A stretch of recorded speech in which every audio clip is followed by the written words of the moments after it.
तो नमस्कार। चलिए आज की वीडियो में हम बात करेंगे कि रेलवे का डॉक्यूमेंट वेरिफिकेशन किस तरीके से होता है और मैं अपना self experience railway group D का भी बताने वाला हूँ।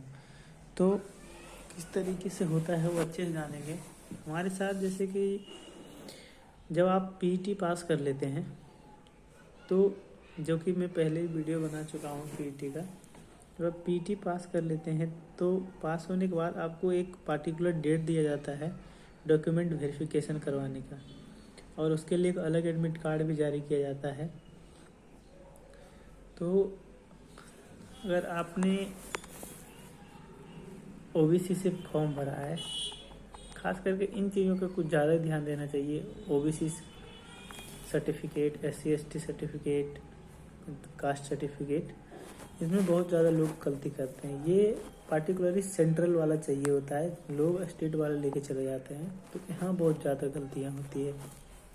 और एक आता है कैरेक्टर सर्टिफिकेट बनवाने के लिए, 1-2 ऐसे करके बनवाना पड़ता है, तो वो गेजेटेड ऑफिसर से साइन करवाना पड़ता है और स्टंप भी उनका चाहिए होता है। तो कितना लोग ऐसा गलती करते हैं कि जानकारी के अभाव में कि जो गेजेटेड ऑफिसर नहीं भी हैं उनसे भी साइन करवा लेते हैं। तो वहाँ पर जाने के बाद वो बहुत ही ज़्यादा प्रॉब्लम वहाँ पर उत्पन्न हो जाता है। अक्सर होता क्या है और हमारे साथ कैसे हुआ था कि जब हमारा जैसे कि बिलासपुर में था डॉक्यूमेंट वेरिफिकेशन, तो जैसे ही हम बिलासपुर पहुँचे तो 10 बजे से डॉक्यूमेंट वेरिफिकेशन शुरू होता है। 10 बजे से हम लोगों का भी शुरू हुआ था। एक डेट रहता है, उसमें ऐसा कुछ नहीं 10 बजे से शुरू होगा, ज़्यादा आगे पीछे भी हो सकता है।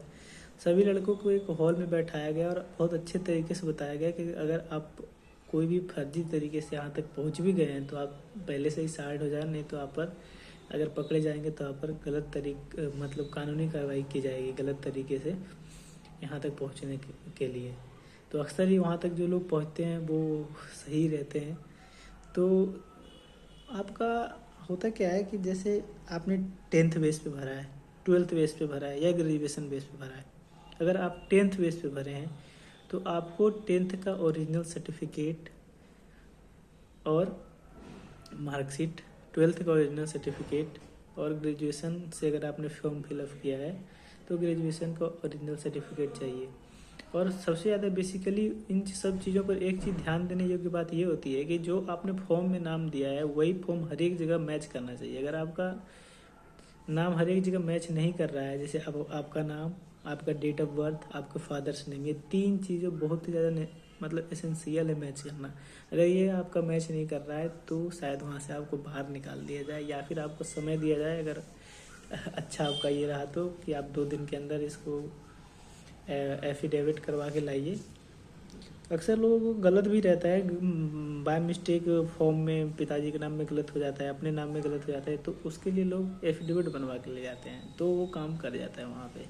तो आप लोगों को सबसे ज़्यादा ध्यान देना ये है कि फॉर्म फिलअप जब भी आप करें तो इन सब चीज़ों का ध्यान दें, नाम गलत ना हो, डेट ऑफ बर्थ गलत ना हो और फादर्स नेम गलत ना हो।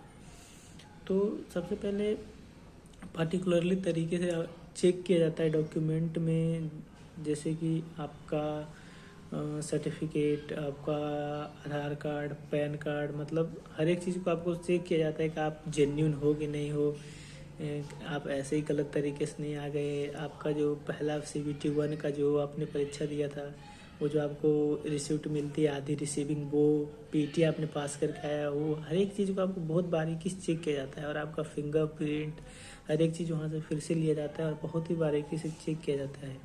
और यह पता लगाने को कोशिश करते हैं कि आप ही है या नहीं है, ये बहुत ही गहन तरीके से चेक किया जाता है।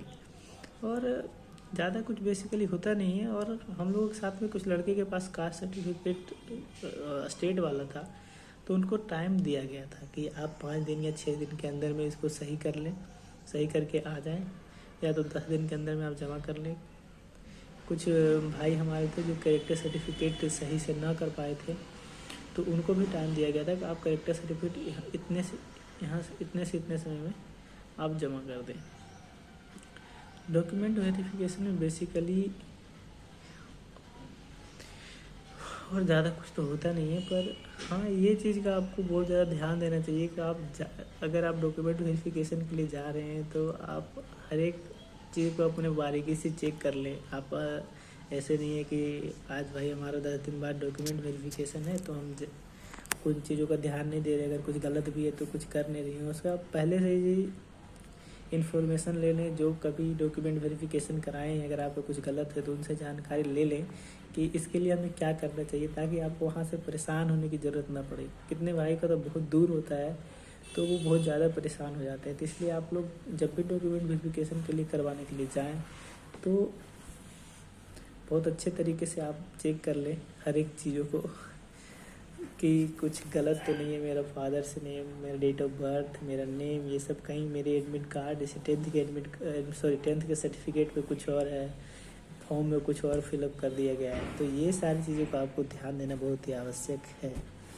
नमस्ते, धन्यवाद। इससे ज़्यादा तो और मुझे लगता नहीं है। अगर कुछ ज़रूरत होगा तो आप पूछ सकते हैं, कोई क्वेश्चन हो आपके मन में तो।